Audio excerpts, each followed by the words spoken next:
60-second Disney movie reviews, and let's talk about Chicken Little. So I personally don't like talking bad about shows and movies that get widely hated on the internet. It just feels like nobody has anything new to say, and that anything that people do say is just a retread of someone else's commentary, and that it's just there to take up space. Because make no mistake, Chicken Little is a bad movie, and it is the worst Disney movie to date. It has a terrible script, the plot is clunky, and the animation looks super dated today. Even as a kid, I personally found it unwatchable and boring. But I'm also keenly aware that I'm not adding anything new by saying that. This movie got panned and then forgotten about in the widespread consciousness, so is there really any point in kicking it while it's down? This was the era where Disney was really trying to reinvent themselves in the same vein as DreamWorks or Pixar, and it's not really a surprise that their first attempt to do so didn't really work out. And as such, Chicken Little just doesn't feel like Disney. It's one of those films where you can blatantly see the puppet master strings going on behind the scene, and that just makes it feel dated and compromised at the end of the day. 60-second Disney movie reviews, and let's keep moving forward with Meet the Robinsons. So I was actually kind of shocked to find out that this movie actually has a substantial fan base online. I kind of just assumed everyone forgot about it. So if you like this movie, good for you. I don't. This movie feels very much in the same vein as Chicken Little, with Disney floundering about trying to emulate DreamWorks and trying to find its own identity in this changing CGI landscape. It really felt like Disney was trying to throw everything and the kitchen sink from other more successful animated movies made by DreamWorks and Warner Brothers into this one. This movie had 7 screenwriters who do not seem to be on the same page with each other, and so the plot as a consequence kind of feels like one of those jerky carnival rides, pushing you from one plot point to the next just like this. This movie also has the worst and most non-threatening villain in the entire Disney villain canon, and the rest of the characters feel very forgettable to me as well. They don't feel like people, they feel like a series of quirks. I will give this movie credit, it does have quite a few jokes that I do think land, but aside from a few laughs, this one just ain't it for me. 60-second Disney movie reviews, and let's go dream of a true love's kiss with Enchanted. During the early 2000s, Disney started majorly marketing the Disney Princess line, and it became one of the most successful brands for young girls ever made. But for a response to this hyper-marketed Disney Princess line, this is when we also started to see the rise of pop feminist takes and critiques of Disney. Criticisms like they only want a man, and others that seem rooted more in the perception of the brand than the actual films themselves. Insert Enchanted, a metatextual parody of the Disney Princess line made by Disney to sort of get ahead of the criticism. And when you have a movie that hinges so much of its identity on the perception of a film rather than a response to a film itself, it kind of comes across as disingenuous to me.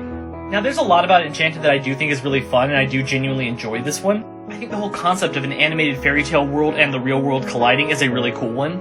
But when the movie tries to have a debate about the merits of fiction versus reality, I don't think it really works, because it's more interested in brand management than having an earnest exploration. 60-second Disney movie reviews, and let's save the day with Bolt. The early 2000s, when Disney was trying to break into CGI animation, was a difficult time for them, and they were trying to model themselves after the more successful DreamWorks and Pixar. But unlike Chicken Little or Meet the Robinsons, which were actively inept, Bolt's problem is that it's generic. Everything about Bolt is cookie-cutter, paint-by-the-numbers kids movie fare. From the very beginning of this movie, you know everything that's going to happen, exactly when it's going to happen, and the movie never veers away from that course. And I get that that can be comfortable for children and parents because you know exactly what to expect from the movie, but at the same time, it doesn't really make it an enduring film. See, this is my problem with Disney movies that don't have villains, because in lieu of a villain, you need something to create conflict, and that conflict has to come from a situation. But Disney themselves don't really get creative with what those situations are. The voice acting is bland, with stunt cast celebrities John Travolta and Miley Cyrus in the leads. I like Mittens, that's a positive. She deserved better. But overall, this one is just the definition of forgettable. Nothing bad, but nothing good. 60-second Disney movie reviews, and it's time to dig a little deeper for The Princess and the Frog. The Princess and the Frog was the last 2D animated movie that Disney did aside from Winnie the Pooh, which I'm not going to review. And though I think it has some pretty substantial problems, I do overall really enjoy this one. I think Tiana's a great lead character, very fun and very full of personality. Dr. Facilier was truly the last great Disney villain.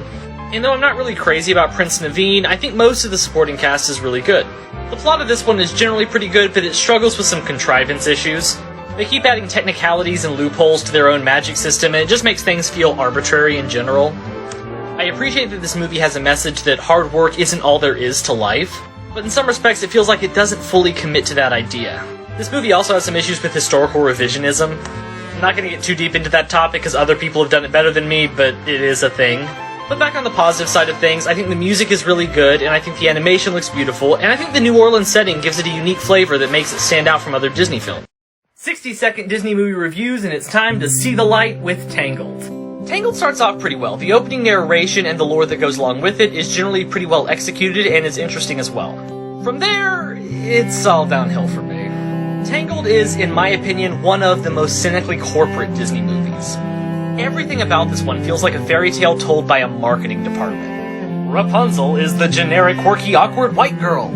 Flynn is the sexy Starbucks barista that everyone has a crush on. Annie's a thief now because marketing has determined that thieves are more interesting than princes. Mother Gothel is if you took Ursula and the Evil Queen, put them in a blender, and then squeezed out everything interesting and unique about those two characters. And instead of Rapunzel, this fairy tale is now called Tangled, because we apparently have to market to misogyny, I guess. Thanks, John Lasseter. In fact, the entire original fairy tale that this movie is allegedly based on is almost entirely omitted. And that's a real shame, because I always wanted to see Disney do a real version of Rapunzel. But this ain't it. 60-second Disney movie reviews, and let's be good at being bad with WreckIt Ralph. During the early 2000s, Pixar made a name for themselves by capitalizing on Gen X nostalgia, usually with the lead who is a middle-aged man going through a midlife crisis. So Disney saw that mold and were just like, hey, let's do that. And WreckIt Ralph exists. WreckIt Ralph is one of those movies that's just devoid of anything that I'm interested in or like, and it's not really good enough to get me on board regardless of that. I find Ralph and Vanellope just absolutely insufferably annoying. If you like them, great, but having to follow them around for an entire movie is just not enjoyable for me. I also don't feel like they really took advantage of the video game nostalgia very well. The various cameos are really just there to be trailer fodder than actually anything that amounts to anything. And setting so much of the movie in Sugar Rush just makes the entire thing feel kind of limited. I also feel like the themes of societal roles is kind of ham-fisted in this one, and thus a lot of it feels underdeveloped and contrived in its resolution. 60-second Disney movie reviews, and it's time to let it go with Frozen. Frozen is such an overwhelmingly popular and overplayed Disney movie that it's kind of easy to hate it. But even putting aside those biases, I still don't really like this one. Frozen hinges a lot of its identity on being meta about the Disney princess brand, much like Enchanted did. This is done predominantly through the whole you can't marry a man you just met subplot, which isn't even true of classic Disney movies. And with this meta trend, it kind of cements itself as the I'm not like other girls of the Disney canon, which makes it pale in comparison to movies that actually do stand on their own. I don't feel like they do a very good job of establishing a sisterly love between Anna and Elsa, and so the resolution kind of comes out of nowhere in my opinion. And it becomes doubly weird with Elsa all of a sudden getting control of her powers like that. It's clunky, and the fact that it relies so much on subverting your expectations makes rewatch value pretty nil. I do think the music is very good, and that Elsa is a good, if underused, character in this movie, but she's not enough to save it in the face of Anna, Kristoff, and Olaf, who are three of the worst Disney characters of all time, in my opinion.